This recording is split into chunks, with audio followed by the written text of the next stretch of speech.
Olha só essa pergunta. Se a sua empresa é, na verdade, de Deus, dá para vender? Essa é uma questão bem provocadora que surgiu num papo com o empresário Fábio Dudos, e é nisso que a gente vai mergulhar agora. Sabe, essa é uma daquelas perguntas que tira o sono de muito empresário cristão. Porque, no fundo, ela obriga a gente a encarar uma verdade. Quem é o dono do negócio de verdade? E mais, qual é o nosso papel nisso tudo?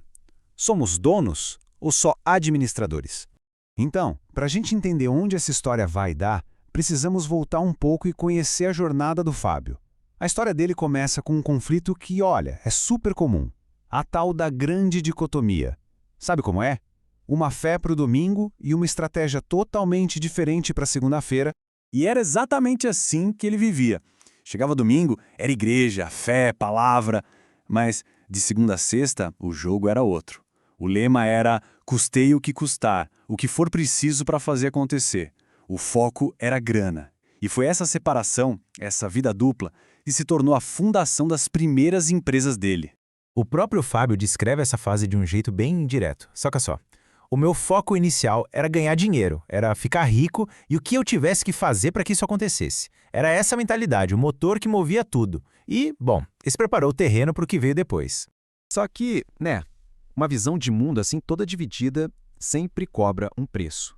E o preço é alto. O negócio que é construído em cima da ganância, cara, ele tá simplesmente fadado a desmoronar. Era uma questão de tempo. E a honestidade do Fábio sobre isso é brutal. Ele fala na lata. Eu era um cara ganancioso. E eu me cerquei de gente que era como eu, gananciosa. Qual foi o resultado? Pensa bem, ele atraía pessoas por dinheiro. E, sem surpresa nenhuma, essas mesmas pessoas foram embora por mais dinheiro. Simples assim. E o final dessa história? Bom, a empresa até cresceu, chegou a ter 100 funcionários, mas no fundo era um castelo de cartas. Um sopro mais forte e, puf, tudo veio abaixo. O negócio simplesmente implodiu. Mas calma, a história não acaba aí. No meio dos escombros, muito pelo contrário. Foi justamente esse colapso que abriu a porta para uma nova fase, para a redenção. Para recomeçar, era preciso uma fundação nova, um projeto, um blueprint totalmente diferente. E basicamente, duas mudanças foram a virada de chave para o novo negócio dele, que aliás já está aí firme e forte há 18 anos. Primeiro, uma nova parceria. Ele montou uma empresa com a esposa, agora baseada em princípios de verdade. E segundo, um novo propósito. A ficha finalmente caiu de que negócios são sobre servir gente, não só sobre fazer dinheiro. E essa mudança de mentalidade trouxe uma métrica de sucesso completamente nova. O Fábio sacou que o principal indicador de performance para Deus, o KPI divino, digamos assim, são as pessoas. A pergunta que vai importar no final das contas não é quanto você faturou, mas sim, e aí, o que você fez com as pessoas e com a influência que eu te dei? Pesa, né? E uma parte fundamental dessa virada toda foi ele descobrir o poder de ter um conselho. Sabe, a vida de empreendedor é muito solitária. E ele percebeu que, não, a jornada não precisa ser assim, sozinho.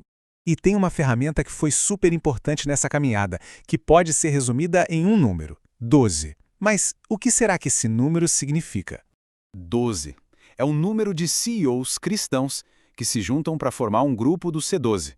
Imagina só, um conselho consultivo de empresários, todos na mesma pegada, que se encontram todo mês para literalmente um afiar o outro.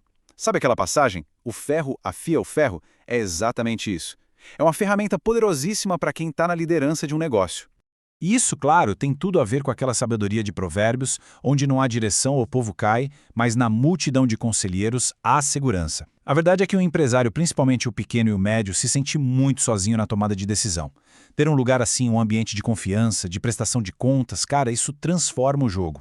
Beleza, então além do conselho, teve outro recurso que nasceu dessa jornada toda do Fábio, um livro. E não foi qualquer livro. Foi o resultado de uma busca de 7 anos pelo que ele chama de Manual de Deus, um projeto bíblico prático para os negócios. E não foi da noite para o dia não. A história começou lá em 2017, com ele mergulhando fundo na Bíblia para entender os princípios de negócio. Aí em 2020, o projeto foi engavetado. O tempo não era o certo, foi para a gaveta mesmo. E só agora, em 2024, depois de uns sinais bem claros de Deus, o livro Negócios Redentores finalmente viu a luz do dia.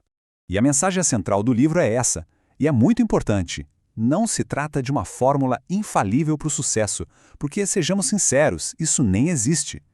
O que o Fábio descobriu e detalha no livro é que existe sim um jeito bíblico bem claro de tocar um negócio. E tudo isso, toda essa jornada, nos traz de volta para a pergunta mais importante de todas para qualquer empreendedor que vive pela fé. A questão definitiva da mordomia, que é, afinal, quem é o verdadeiro CEO da sua empresa? A resposta que guia o Fábio hoje é uma releitura cara poderosíssima do Salmo 23. O Senhor é o meu CEO, e nada me faltará. Pensa no peso disso. É a declaração final de um empresário que entendeu e entregou a liderança do negócio para quem é o dono de verdade. E aí fica a reflexão final, né? Se o senhor é o CEO, já rolou uma conversa com ele hoje? Já teve aquela reunião para perguntar quais são os planos dele para a empresa? Olha, essa história completa de fracasso, de redenção e principalmente os princípios que podem de fato transformar um negócio, tudo isso está na conversa completa com Fábio Dudos lá no canal do Reditela. Para quem quer mergulhar fundo nisso, o link está aqui na descrição. Garanto que vale muito a pena conferir.